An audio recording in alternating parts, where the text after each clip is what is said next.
questa manovra che vede il tradimento di tutte le promesse elettorali fatte dal governo di Giorgia Meloni. Una manovra che tradisce le promesse elettorali del governo. A Mestre, per lanciare il piano nazionale del Partito Democratico per il diritto alla casa, la segretaria Lichline punta anche il dito contro la manovra del governo Meloni, una manovra definita ingiusta che non ridà slancio all'economia e non accompagna gli investimenti del PNRR.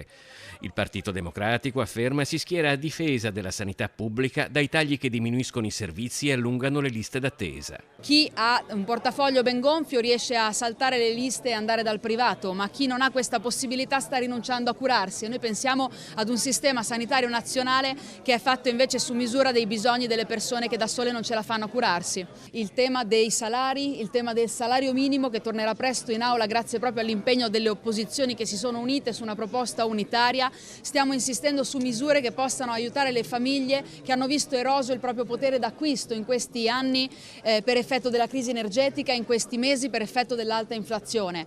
È una manovra ingiusta. E poi c'è il grande tema dell'emergenza abitativa. All'M9 Lichline interviene al termine di un lungo pomeriggio di interventi a 360 gradi sul tema del diritto alla casa. Sono tante le nostre proposte, a partire dal reintrodurre il fondo per l'affitto che il governo ha cancellato voltando le spalle a milioni di famiglie in difficoltà.